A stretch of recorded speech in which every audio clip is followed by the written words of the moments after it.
I have the DJI Avata 360 in my hands right now, and I want to tell you something that most people covering this drone are not saying.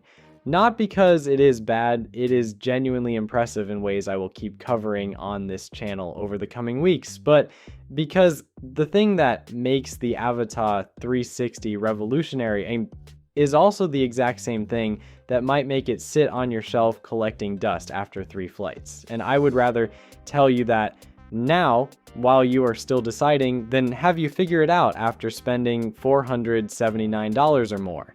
This is not a takedown video, this is a reality check, and it is one I think you need to hear before the hype makes the decision for you.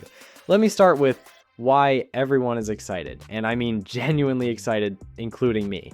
The Avata 360 removes the hardest part of drone filming. On the part where you have to fly precisely, frame perfectly, time your movements exactly right, and hope the shot looks the way you imagined it, all at the same time. With the Avata 360, you just fly. The camera captures everything in every direction simultaneously. You make 0 decisions about framing in the air. When you land, you go into DJI Studio, choose your angles, create your shots, and export for a certain type of creator that is genuinely liberating. But here is the catch that nobody is leading with. The effort does not disappear. It just moves. With a traditional drone, the effort is up front. You think about the shot. You fly it deliberately, you capture it the way you want it. When you land, you have footage that is largely ready to use. The creative decisions are made in the moment. With the Avata 360, the effort is deferred. You fly freely, you capture everything, and then you sit down in front of hours of spherical footage and you have to make every creative decision in post. What angle? What framing? What movement? For every single clip. For some people, that is a creative opportunity they will love. For a lot of people, and I think this is the honest reality, that deferred effort is going to feel overwhelming, especially if you are not already familiar with DJI Studio or with editing 360 footage. You will land, transfer your files, open the software, stare at a spherical clip, and not know where to start. And that footage will sit there, unedited, forever. Here's something worth thinking about. The DJI Neo 2 became incredibly popular partly because people were tired of the hassle of larger drones, tired of carrying bulky equipment, tired of careful setup, tired of post-production color grading and complex editing workflows. The Neo 2 said, here is a drone that just works. Launch it, fly it, get your shots, done. The Avata 360 is almost the opposite philosophy in that respect. It removes the in-flight effort, but it adds post-production complexity that the Neo 2 never asks of you. If you are the kind of person who bought a Neo 2 because you did not want the hassle of bigger drones and complex editing, the Avata 360 is probably not for you. You are going to capture beautiful spherical footage and then feel exactly the same kind of overwhelmed that you were trying to avoid. This is not a flaw in the drone. And it is a mismatch between what the drone does and what some buyers expect it to do. The 360 workflow is genuinely different from anything you have done before with a drone. If you have never edited 360 footage, budget time to learn DJI Studio before you fly your first real session. Not as an afterthought, as part of buying this drone, let me be specific about who genuinely gets the most from the Avata 360. If you create content for multiple platforms, YouTube, Instagram, TikTok, this drone makes repurposing effortless. One flight gives you horizontal footage for YouTube, vertical for Reels, different framings for different contexts, all from the same clip. That is a real efficiency gain for multi-platform creators.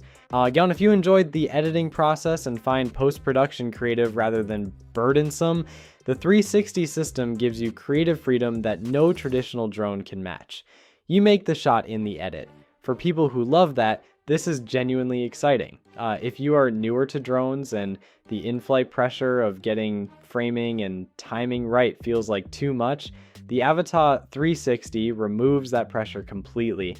You learn to fly without the camera judgment hanging over every moment. And if you shoot establishing shots and action sequences where you want multiple angles from a single flight, this drone was designed for exactly that. But if you fly because you love the creative process of getting a shot exactly right in the moment, if you see footage in your head and then go fly it to match that vision, if you want footage that is largely ready to use when you land, the Avata 360 is genuinely not the right tool for how you work, and that is okay to admit. I want to be transparent about where I am in my testing because this is not a full review. Battery life in real active flying is still being established. I predicted 18 minutes from the RC2 leak calculation. DJI rates it at 23 minutes. Creators who have flown it for months are reporting 13 to 15 minutes in active FPV flight.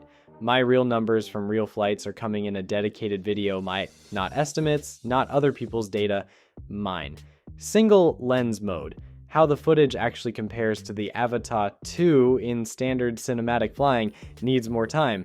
That is a video on its own because it changes the buying conversation entirely. Full manual Acro mode. There is no full Acro at launch. Easy Acro via the RC Motion 3 gives you pre-programmed flips and rolls. True unlimited manual mode with the FPV RC3 is not currently supported. For dedicated Acro pilots, that is a meaningful gap right now. These are not things I am burying. They are things I am testing properly before I give you numbers. That is the difference between this channel and a 3-month NDA review. The DJI Avata 360 is not a replacement for the Avata 2. I am covering this in depth in my next video because it deserves proper treatment, but the short version is this. These are two different tools for two different creative approaches. The 360 system adds something the Avata 2 cannot do. But it does not replicate what the Avata 2 does in single lens FPV mode with full Acro capability and deliberate in-flight framing that experienced pilots rely on. If you are an Avata 2 owner thinking about replacing it with the 360, wait for that video before you decide anything. The DJI Avata 360 is a genuinely new kind of drone, I believe that. But new does not automatically mean right for you, and impressive does not automatically mean you will reach for it every time you want to fly. The strength of this drone, that you never have to think about framing in the air, is also its challenge, because that deferred creative work has to happen somewhere. And if it happens in an editing suite you never open, the drone sits on the shelf. Be honest with yourself about your workflow before you spend the money. That is the most useful thing I can tell you today. Full battery test, single lens mode comparison, and the Avata 360 versus Avata 2 breakdown, all coming very soon. Subscribe and hit the bell, and drop in the comments. Are you someone who enjoys post-production creative work, or do you want footage ready to use when you land? That answer tells you more about whether this drone is right for you than any spec number ever will. Something to think about.